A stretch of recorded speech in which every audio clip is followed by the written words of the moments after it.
Asia Times میں آپ کا سواگت ہے۔ میں ہوں ڈاکٹر مظفر غزالی۔ آج ہم بات کرنے والے ہیں پروفیسر سید طاہر محمود صاحب سے، جو سابق dean faculty of law Delhi university, سابق قومی اقلیتی کمیشن کے چیئرمین، آپ انسانی حقوق کمیشن کے چیئرمین اور کئی دوسری باڈیز کے چیئرمین رہے ہیں۔ پھر اس کے بعد آپ لا کمیشن کے ممبر اور اب اس وقت امیٹھی یونیورسٹی کے institute of advance legal studies کے چیئرمین اور فاؤنڈر ایڈیٹر ہیں اس کے جنرل کے۔ تو ہم ان سے بات کریں گے آج کے حالات پر۔ آئیے ملاقات کراتے ہیں پروفیسر سید طاہر محمود صاحب سے۔ ڈاکٹر صاحب، آپ نے بہت لمبا وقت، تقریباً 50 سال اکیڈمک زندگی میں گزارے ہیں، اور آپ سپریم کورٹ کے بہت سارے ججمنٹ پر وقتاً فوقتاً جائزہ لیتے رہے ہیں، کمنٹس کرتے رہے ہیں۔ آپ نے مسلم لاء پر بھی بہت کام کیا ہے، فیملی لاء پر کام کیا ہے، اور آپ کی 2 درجن سے زیادہ کتابیں آ چکی ہیں۔ آج کے جو حالات ہیں اس میں آپ کیا محسوس کرتے ہیں؟ لیگل سطح پر، قانونی عدلیہ کے سطح پر کن چیلنجز کا سامنا ہے بھارت کے لوگوں کو؟ سب سے بڑی بات تو یہ ہے کہ ہندوستان کا جو آئین اس وقت بنا تھا 1950 میں، اس کے بنانے والوں میں، اس کی تشکیل دینے والوں میں بڑے بڑے ماہر قانون بھی تھے، اور بہت صاف دل کے سیکولر قسم کے لوگ، جن کے یہاں مذہبی فرقہ واریت بالکل نہیں تھی۔ ان لوگوں نے یہ قانون بنایا تھا، اور بہت سوچ سمجھ کے تقریباً 2.5 سال کے عرصے میں یہ آئین تیار ہوا تھا۔ اور یہ ساری دنیا بھر کے جو بڑے بڑے ممالک ہیں، امریکہ، روس وغیرہ، سب کے ان کو آئین کو سامنے رکھ کے اسٹڈی کیا گیا تھا، اس کے بعد یہ بنا تھا۔ اور یہ ایک ایسا آئین تھا کہ اس میں یہ کہیں نہیں لکھا ہوا تھا اس وقت کہ ہندوستان ایک سیکولر ملک ہوگا، لیکن پھر بھی سیکولرزم پورے کانسٹیٹیوشن میں بھرا ہوا تھا۔ یہ اس وقت نہیں ہوا تھا جب 1950 میں۔ اس وقت جو ہمارے رہنما تھے، جواہر لال نہرو، مولانا آزاد، یہ لوگ سمجھتے تھے کہ ہماری عوام جو ہے، ہندوستان کے عوام، وہ بہت صدق دل سے، صدق نیت سے اس کے اوپر پورا عمل کریں گے۔ لیکن آہستہ آہستہ ظاہر ہونے لگ گیا کہ نہیں، ایسا نہیں ہو پائے گا۔ تو پھر 1976 میں 26 سال کے بعد آئین کو تبدیلی کی گئی، اور اس میں ڈکلیئر کر دیا گیا کہ یہ پی ایم نے جو تبدیلی کر کے کہہ دیا گیا کہ سیکولر ملک سیکولر ہے۔ جی، لیکن اس کے ساتھ ساتھ دستور میں کچھ چیزیں ایسی بھی تھیں جس میں کوئی مذہبی رعایت کی گئی تھی اکثریتی مذہب کے لیے۔ جی، مثلاً تحفظ گاؤں کا پروویژن تھا اس کے اندر، اور اس طرح کی کچھ اور چیزیں تھیں۔ تو یہ گنجائش بھی رکھی گئی تھی کہ جو ضروری چیزیں ہیں، مذہب کے لحاظ سے بہت ضروری ہیں، ان کو کچھ تھوڑا سا تحفظ مل جائے۔ جی، تو ایک تو یہ جو سیکولر ہونے کا اعلان کیا گیا کانسٹیٹیوشن میں 1976 میں، یہ بہت لوگوں کو اچھا نہیں لگا تھا، لیکن اس وقت وہ لوگ خاموش تھے، پولیٹیکل پاور نہیں تھی ان کے پاس، کسی طرح کی کوئی پاور نہیں تھی، اور اس وقت سے بھی اس کو واچ کر رہے تھے کہ کیوں سیکولر ملک ہے، کیا ہے۔ جبکہ آزادی کی لڑائی میں ان لوگوں کا کوئی حصہ نہیں تھا، دستور بنانے میں ان کا کوئی حصہ نہیں تھا، لیکن اپنے کو دستور کا بہت بڑا ایکسپرٹ سمجھتے تھے۔ اور گرج ان کی یہ تھی کہ پوری دنیا میں 42 ملک ایسے ہیں جہاں کا سرکاری قانون مذہب اسلام ہے، سرکاری مذہب اسلام ہے۔ جی، تقریباً اتنے ہی ممالک ایسے ہیں جن کا سرکاری مذہب عیسائیت ہے، لیکن اس وقت دنیا کا ایک واحد ملک تھا جس کا سرکاری مذہب اسلام، وہ ہندوازم تھا، اور وہ تھا نیپال۔ جی، نیپال نے پھر اپنا دستور 1990 میں چینج کیا اور اپنے کو سیکولر ڈکلیئر کر دیا۔ وہ انہوں نے یہاں سے ان کو پریرنا ملی تھی، یہاں سے انکریج ہو کے انہوں نے کہا۔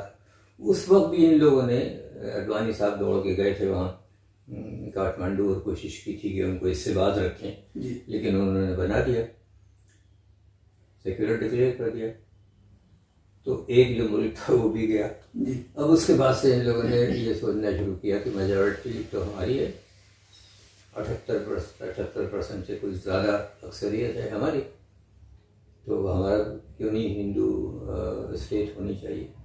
تو پلاننگ بہت دنوں سے چل رہی تھی، بہت دنوں سے پلاننگ چل رہی تھی۔ جب 1998 میں اٹل بہاری واجپئی کی قیادت میں جب پہلی بی جے پی کی گورنمنٹ بنی، وہ موجودہ حکومت کے مقابلے میں بہت ماڈریٹ تھے، جی اور انہوں نے آئین کو تبدیل کرنے کی کوئی بات نہیں کی کبھی، اور نہ انہوں نے اس بات کو تسلیم کیا کہ ہندوستان کے رہنے والے مختلف فرقوں میں کوئی تفریق ہونی چاہیے۔ مگر 2014 سے کھل کے ہونے لگ گئی ہے، حالات اچھے نہیں ہیں، بہت خراب ہیں۔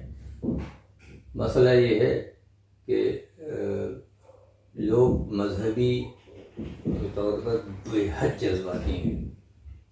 جب تک مذہب کی بات نہ ہو، آئین ٹھیک ہے، قانون ٹھیک ہے، سب کچھ ہے، لیکن جہاں نام لیا گیا مذہب کے نام پر اپیل کی گئی، لوگ سب بھول جاتے ہیں کہ کھانا مل رہا ہے کہ نہیں، نوکری ہے کہ نہیں ہے، کسانوں کے ساتھ کیا ہوا ہے، کچھ سب بھول جائیں گے۔ جہاں مذہب کا نعرہ لگایا گیا، اکثریتی طبقہ ان کو ووٹ دینے لگتا ہے۔ ڈاکٹر صاحب، جس طرح کے حالات اس وقت ہیں، اس میں جتنے بھی آئینی ادارے ہیں وہ دھیرے دھیرے ان کی حیثیت مجروح ہوتی جا رہی ہے۔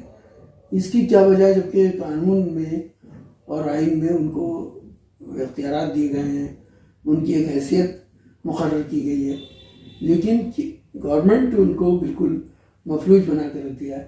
اس کی کیا وجہ ہے؟ گورنمنٹ نے جب سپریم کورٹ کو مفلوج کر دیا، الیکشن کمیشن کو مفلوج کر دیا، تو جن اداروں کے آپ بات کر رہے ہیں ان کی کیا حیثیت تھی؟ ایک نیشنل مائنورٹیز کمیشن بنا تھا 1978 میں، جی جس کا چیئرمین میں بھی رہا۔ وہ اس کمیشن کو اٹل بہاری واجپئی صاحب کے زمانے میں بھی کچھ لوگوں نے کوشش کی تھی ختم کرنے کی، لیکن انہوں نے نہیں ہونے دیا۔ وہ ان لوگوں کے مقابلے میں بہت بہتر اب محسوس ہوتا ہے، جی اس وقت نہیں ہوتا تھا، اب محسوس ہوتا ہے کہ وہ تو ہزار درجہ ان سے بہتر ہے۔ انہوں نے نہیں ہونے دیا تھا۔ پھر اس کے بعد جب گورنمنٹ بدلی اور منموہن سنگھ صاحب پرائم منسٹر بن کے آئے، تو انہوں نے ایک national commission for minority educational institution بھی بنا دیا، ایک منسٹری بنا دی، مائنورٹیز کی منسٹری بنا دی۔ لیکن جو موجودہ حکمران ہیں ہمارے، ان کی جو آئیڈیالوجی ہے اس میں وہ چیزیں فٹ نہیں ہوتی، اس لیے انہوں نے ان کو ختم بھی نہیں کیا ہے۔ اچھا، ان میں سے کوئی کمیشن جو ہے وہ کانگریس نے بھی بڑی زیادتیاں کی ہیں۔ انہوں نے شیڈیول کاسٹ کمیشن کو آئینی کمیشن ڈکلیئر کر دیا، شیڈیول ٹرائبس کمیشن کو آئینی کمیشن ڈکلیئر کر دیا، لیکن مائنورٹیز کمیشن کو نہیں کیا۔ کسی بھی اس طرح کے کمیشن کو، مائنورٹی ایجوکیشنل انسٹیٹیوشنس کمیشن کو انہوں نے نہیں کیا۔ تو یہ صرف قانون کے تحت چلتے ہیں۔ پارلیمنٹ کا ایکٹ ہے، national commission for minorities act, national commission for women act, تو پارلیمنٹ کے پاس کے ہوئے قانون کی کوئی حیثیت نہیں ہے۔ ان کو آپ کورٹ میں چیلنج نہیں کر سکتے، اور جب چاہیں یہ لوگ اس کو ریپیل کر سکتے ہیں۔ تو ریپیل تو نہیں کیا ہے، لیکن جیسے کہ آپ کہہ رہے تھے کہ مفلوج کر دیا ہے، اور وہ ادارے ریوائیو نہیں ہوں گے، بالکل نہیں ہوں گے۔ بلکہ کوشش یہ ہو رہی ہے کہ جن اداروں کو ہمیشہ انڈیپینڈنٹ ہونا چاہیے اس پر بھی ضرب لگائی جائے، اور لگ رہی ہے ضرب، ایسا کا ضرب لگ رہی ہے۔ میں پورے وثوق سے کہہ سکتا ہوں کہ ہمارا سپریم کورٹ جو ہے وہ 1950 میں جتنا انڈیپینڈنٹ تھا، یا 2010-11 تک جتنا انڈیپینڈنٹ تھا، اب نہیں ہے۔ جی ڈاکٹر صاحب، آپ قانون کے ماہر ہیں۔ ہمارے آئین کی دفعہ 14 اور 24 سے لے کر کے 30 تک جو اختیارات دیے گئے ہیں ہندوستان کے شہریوں کو، اور خاص طور سے مائنورٹیز کو، ان کو کس طرح سے وائلیٹ کرنے کی کوشش کی جا رہی ہے، اس کے بارے میں آپ کیا سوچتے ہیں؟ جو لوگ دستور کو آئین کو مانتے ہی نہ ہو، بس آئین کا کانسٹیٹیوشن ڈے بنا لیا جاتا ہے سال میں ایک بار، لیکن عملاً کانسٹیٹیوشن جو ہے، آئین جو ہے، وہ خود بالکل جو ہے اس کو بلاک کر کے رکھ دیا گیا ہے، جیسے تہہ کر کے تہہ خانے میں رکھ دیا اٹھا کے. تو عملاً آئین اس وقت نافذ نہیں ہے. اس کے قانون آئین کے حساب سے کوئی کام نہیں ہو رہا ہے ہندوستان میں. جی صرف مائنورٹی سے تعلق نہیں ہے. ہمارا بنیادی ڈھانچہ فیڈرل ہے، وفاقی ڈھانچہ ہے. جی ڈھانچہ ہے. جی کچھ جو اختیارات ریاستوں کے ہیں اور کچھ اختیارات جو ہے وہ مرکز کے ہیں. جی اس پر بھی بہت کاری ضرب لگائی گئی ہے. انہوں نے جی کوشش ہو رہی ہے کہ ایک مرکزی حکومت کے سارے میں پورا ملک آ جائے، اس طرح کی کوشش. تو یہ خالی مائنورٹیز کا مسئلہ نہیں ہے. مائنورٹیز کے مسئلے کو یہ لوگ جو ہے نا مذہب سے جوڑ کے اور لوگوں کو، اکثریت کے لوگوں کو پرووک کر کے اپنا سیاسی فائدہ لوگ اٹھانا چاہ رہے ہیں. اس کا کوئی علاج نہیں ہے ہمارے پاس، کیونکہ ڈیموکریسی کو کہا جاتا ہے کہ it's a game of numbers. جی تو نمبر کہاں سے لائیں گے ہم؟ نمبروں کے معاملے میں کہاں سے مقابلہ کریں گے؟ تو یہ کوئی عقل بندی کی بات نہیں ہے کہ ان لوگوں کے ساتھ اوپنلی کنفرنٹیشن کیا جائے. ہم لوگ جتنا کچھ کر سکتے ہیں اپنے بچوں کا مستقبل محفوظ کرنے کے لیے، اور وہ تعلیم سے ہی محفوظ ہوگا. جی کہ ہمارے یہاں ابھی بھی مدرسوں کی تعلیم جو ہے وہ اس کو فوقیت دی جاتی ہے بہت سی جگہوں پر. ابھی بیچارہ چھوٹا بچہ ہمارے پاس جو کام کرتا ہے، یہ مدرسے میں پڑھ رہا تھا وہاں، اور اس کو کچھ نہیں آتا سوائے قرأت کے، اور کیا اس نے کبھی یہ نام بھی نہیں سنا کہ قانون کیا چیز ہوتی ہے، دستور کیا چیز ہوتی ہے. تو جدید تعلیم کی ضرورت پہلے بھی تھی، اب بھی ہے، اور اب بہت زیادہ ہے. جی ڈاکٹر صاحب، یہ کہا جاتا ہے کہ جمہوریت میں یا لوک تنتر میں احتجاج یا انسانوں کو، وہاں کے شہریوں کو اپنی بات کہنے کا اختیار ہے، لیکن اس پورے 2014 کے بعد سے جس طرح سے اس پر پابندی لگی ہے، اور جو لوگ آواز اٹھانے والے تھے ان کو یو اے پی اے اور ان کے کرکی اور ان پر طرح طرح کے قانون نافذ کرنے کی کوشش کی جا رہی ہے. کیا یہ انگریزوں کے زمانے کو یاد نہیں دلاتا؟ آپ نے کہا کہ جمہوریت میں وہ اختیارات، احتجاج کا اختیار ہے. یقیناً ہے. اگر جمہوریت ہو تب نا. جی جمہوریت کہاں ہے؟ جمہوریت کو ہی تو ختم کیا جا رہا ہے. میں نے بتایا نا آپ کو کہ جمہوریت کے خاتمے کی صرف مائنورٹیز رائٹس یا کسی بھی طبقے کے رائٹس پر اثر نہیں ہے. خالی جو ملک کا انتظامی ڈھانچہ ہے، وفاقی ڈھانچہ، بہت سوچ سمجھ کے آئین بنانے والوں نے رکھا تھا. جی زیادہ اختیارات اسٹیٹس کے پاس تھے. جی وہ اس پر سب سے بڑی ضرب اس پر لگائی ہے، اور اس لیے ریاستیں بھی مجبور ہیں. وہاں کچھ ہو نہیں پا رہا ہے بالکل بھی. جی اور دوسری بات یہ کہ ہمارا الیکشن کا قانون جو بنایا گیا 1950-1951 کا بنا ہوا قانون ہے، الیکشن کا قانون. اس میں بالکل یہ صاف لکھا ہوا ہے کہ اگر آپ نے کسی بھی الیکشن میں کسی امیدوار نے کوئی مذہبی اپیل کر دی اور وہ جیت گیا الیکشن، تو سپریم کورٹ اس کو فوراً قلعدم کر دے گا، الیکشن کو قلعدم کر دے گا. اور جس نے ایسا کیا اس کے لیے سزا بھی ہے. جی لیکن اس پر نہ کبھی عمل ہوا ہے آج تک، اور نہ کچھ. پہلے سپریم کورٹ میں اگر ثابت ہو جاتا تھا کہ کسی نے مذہبی اپیل کی ہے تو وہ اس کو کینسل کر دیتے تھے اس کے الیکشن کو. اب نہیں ہو رہا ہے وہ یہ خالی 14 سے نہیں، 1998 سے ایسا کوئی کیس نہیں آیا ہے کہ جس میں سپریم کورٹ نے اس بارے میں کوئی انڈیپینڈنٹ اسٹینڈ لیا ہو. ڈاکٹر صاحب، مجھے یاد آ رہا ہے کہ سرکاری عملے کو استعمال کرنے کی پاداش میں الہ آباد ہائی کورٹ نے اندرا گاندھی کے الیکشن کو کینسل کر دیا تھا. وہاں ایک افسر کو انہوں نے الیکشن میں اس کی موجودگی پائی گئی تھی. اب پورا کا پورا الیکشن سرکاری تنتر کی بنیاد پر لڑا جا رہا ہے، تو ایسے میں قانون کوئی کام نہیں کر سکتا کیا؟ قانون بنانے والے، قانون نافذ کرنے والے، اور قانون کو عدلیہ جس نفاذ کا قانون کو دیکھنے والے کہ قانون صحیح طور پہ نافذ ہو رہا ہے نہیں، یہ تینوں جو جمہوریت کے پلرز ہوتے ہیں، ڈیموکریسی کے 3 پلرز کہا جاتا ہے ان کو، تینوں میں ڈیٹیریوریشن ہے. تو قانون کون نافذ کرے؟ جی بنے ہیں اہل حوث، مدعی بھی منصف بھی، کسے وکیل کریں, کسے منصفی چاہیں. صحیح بات ہے, صحیح ہے. فیض احمد فیض کا شعر ہے. جی جی جی جی. ڈاکٹر صاحب ایسے حالات میں ہندوستان کے لوگوں کو آپ صلاح کیا ہے, کیا کریں؟ نہیں, میں کون ہوتا ہوں صلاح دینے والا, صلاح اپنے قوم کو یا ہندوستان کے مسلمانوں کو یا کسی کو بھی, میں تو اپنے کو پورے ملک کے لوگوں کو جو اس سے متاثر ہو رہے ہیں, مائنورٹیز ہو رہی ہیں, دلت ہو رہے ہیں, کمزور طبقات ہو رہے ہیں, حاشیے پر پہنچائے گئے کمزور غریب لوگ ہو رہے ہیں, تو یہ سارے لوگ, اتنی بڑی تعداد ہے, بے روزگاری ہے, صحت کا کوئی انتظام نہیں ہے. اس طرح کرونا کال میں کس طرح لوگوں کو سڑک سے لے کر کے اور اسپتالوں تک مرتے لوگوں نے دیکھا ہے. ان تمام حالات میں آپ چونکہ ماہر قانون ہیں, تو آپ کیا سجیسٹ کرتے ہیں ہندوستان کے لوگوں کو کہ وہ کس طرح سے ان تمام چیزوں کو, اپنے حقوق کو حاصل کرنے کے لیے کوشش کریں؟ میرے خیال سے دیکھیے, قانون میں اس کا حل نہیں ہے جی, اس کا حل لوگوں کے پاس ہے. جی, اور پہلا قدم اس کے لیے یہ ہونا چاہیے کہ یہ جو مذہب کا اتنا زبردست ہولڈ ہے اکثریت پر بھی اور اقلیتوں پر بھی, ہمارے یہاں بھی ہے, مسلمانوں میں بھی ہے, اور اکثریت پہ اتنا زیادہ نہیں تھا, بہت زیادہ ہو گیا ہے, کہ مذہب کا ہولڈ کم کرنا ہے. لوگوں کو سمجھانا ہے کہ مذہب میں, کسی بھی مذہب میں یہ سب نہیں لکھا ہوا ہے جو یہاں پر ہو رہا ہے. تو مذہب کا سوسائٹی کے اوپر جو کنٹرول ہے, یہ جب تک کم نہیں ہوگا حالات نہیں بدلیں گے.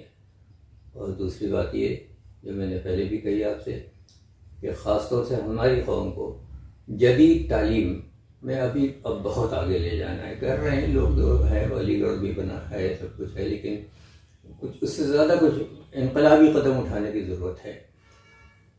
جتنے بچوں کو پڑھنے کے لیے باہر بھیج سکتے ہیں بھیجنا چاہیے, جا کے اچھی سے اچھی ڈگری وہاں لے کے آئیں.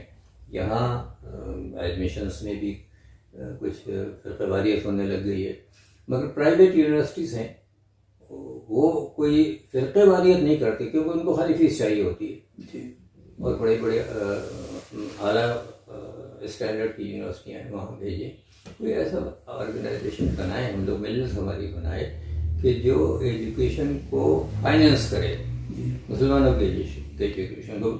مذہبی ایجوکیشن نہیں, مذہبی تعلیم نہیں, دنیاوی تعلیم. انجینئرنگ ڈاکٹر وقت بنائے, وکیل بنائے, اتنے جو نکلیں گے. تو اب کیا میں کروں, 2004 عیسوی میں نے بہت سمجھا بجھا کے جمیعت العلماء والوں کو بھی سمجھایا تھا. تو انہوں نے مجھے انوائٹ کیا تھا کہ آپ آ کے ہمارے یہاں ایک لا انسٹیٹیوٹ قائم کیجیے. میں نے بنایا, جمیعت لا انسٹیٹیوٹ کے نام سے ایک بنا. 2004 میں خود جا کے وہاں بیٹھتا تھا, میں جگہ دی تھی اس کی. مولانا سید مدنی حیات تھے, ان کے انتقال کے بعد یہ ہوا کہ صاحب اب ہم لوگ تو فائنینشلی سپورٹ نہیں کریں گے, آپ خود مختار ہو جائیے, سیلف انڈیپینڈنٹ ہو جائیے. تو کنٹینیو گئی. وہاں میں جوڈیشل سروسز کی ٹریننگ دے کے مسلمان بچوں کو جوڈیشری کے ایگزام دلواتا تھا. جی, اس طرح کے انتظامات جو ہے وہ ہونے چاہیے. ظفر میاں ہمارے کچھ کر رہے ہیں, جتنا ان کی بس کا ہے وہ تیار کرتے ہیں. آگے اس کے لوگ ہمدرد میں بھی ہو رہا ہے, لیکن وار فوٹنگ پہ ہونے کی ضرورت ہے اس کی. ڈاکٹر صاحب ذاکر آخری بات یہ ہے کہ ڈاکٹر ذاکر حسین صاحب نے کہا تھا کہ معیاری تعلیم وہ ہے جو ماڈرن ایجوکیشن ہے, جو پوری دنیا میں ایکسیپٹیبل ہے, وہی معیاری تعلیم ہے. اور معیاری تعلیم کا مقابلہ ہمارے یہاں مدارس کی تعلیم سے کیا جاتا ہے. اور علماء کرام یہاں تک کہتے ہیں کہ فرعون کو اسکول کی یا کالج کی نہ سوجی, اکبر الہٰبادی کا شعر کیا تھا سر سید پہ. جی, سر سید نے جب یونیورسٹی قائم کی اس کے اوپر سوال یہ ہے کہ ہم ہمارے مدارس کے لوگ کہتے ہیں کہ بھئی صرف 4% لوگ ہی بچے جو ہیں وہ مدرسے میں پڑھتے ہیں, لیکن مسئلہ یہاں 4% کا نہیں ہے. مسئلہ یہ ہے کہ وہ 4% تمام مساجد کے ائمہ ہیں, اور مساجد کا ہولڈ پورے مسلمانوں پر ہے. ایسے میں کس طرح سے مسلمان جو ہیں وہ اس فکر سے باہر نکلے. یہ صحیح ہے کہ 4% یا 5% مدرسوں میں پڑھتے ہیں, لیکن یہ بھی تو دیکھیے کہ 50% 60% کچھ نہیں پڑھتے. جی, ان کے اوپر تو جیسے آپ کہہ رہے ہیں وہی ہے کہ جو انہوں نے امام صاحب سے سن لیا مسجد میں, امام صاحب کو خود کچھ نہیں معلوم کیا ہے. وہ جو نماز پڑھا رہے ہیں اس کا ایک لفظ ان کو اس کی معنی نہیں معلوم, رٹ لیا قرآن شریف کو, وہ اپنا پڑھاتے چلے جا رہے ہیں. دعائیں بھی عربی میں مانگی جا رہی ہیں، بلکہ قربانی کے مسائل تک بقرعید میں جو ہے وہ عربی میں خطبے میں بتائے جاتے ہیں. اسکول سے لوگ نکلنا ہی نہیں چاہتے، اور یہ جب تک مذہب کا ہولڈ، مذہبی تعلیم کو اتنی اہمیت دی جانی. میں اکثر پوچھا کرتا ہوں مولویوں سے، رسول اللہ کی حدیث ہے، آپ مانتے ہیں مستند حدیث ہے، اطلب العلم ولو کان بالصین، علم حاصل کرو تمہیں اس کے لیے چین جانا پڑے، تو کون سے علم کے لیے چین بھیج رہے تھے رسول اللہ؟ وہاں قرآن پڑھایا جا رہا تھا، حدیث پڑھائی جاتی تھی. چائنا تو اس وقت سائنٹیفک نالج کا لیڈر بنا ہوا تھا دنیا میں، اس لیے فرمایا تھا رسول اللہ نے کہ چائنا جانا پڑے گا کہ جاؤ. بالکل. اس کا جواب تو دے نہیں سکتے مولوی صاحب، کہتے ہیں کہ یہ حدیث مستند نہیں، جوڑی کاٹ دو اس کی کہ یہ حدیث جو ہے وہ موضوع ہے، بنائی ہوئی ہے. جی. تو ڈاکٹر صاحب آخر میں آپ کا قوم کے نام کوئی پیغام آپ دینا چاہیں؟ آخری بات. لوگ برا نہ مانے تو میں اکبر الہ آبادی کا ایک شعر پھر سنا دیتا ہوں. جی. اکبر الہ آبادی نے یہ فرمایا تھا، مولانا علی کی کتاب ہے جو مسدس بہت مشہور ان کی جو ہے، اس میں انہوں نے بہت شکایتیں کہ ہیں کہ مسلمان جو ہیں وہ مسلمانوں میں جو پڑھے لکھے لوگ ہیں اپنے قوم کے لیے کچھ نہیں کرتے. یہ اس نے لکھا ہے مسدس علی میں. اس پر اب اکبر الہ آبادی نے یہ کہا تھا کہ قوم سے غافل رہو تو قوم سے غافل رہو تو تانے حالی سنو. مولانا حالی کا یہ گریبان سنو، قوم سے غافل رہو تو تانے حالی سنو، اور قوم کی خدمت کرو تو قوم کی گالی سنو. تو کیا پتے کی بات ایک مرد قلندر نے کہی، مارو گولی قوم کو اور ڈٹ کر قوالی سنو. بہت بہت شکریہ. یہ تھے ڈاکٹر طاہر محمود صاحب، جن سے ابھی ہم ان کے خیالات، ان کے تجربات کی روشنی میں بات کر رہے تھے. بہت بہت شکریہ.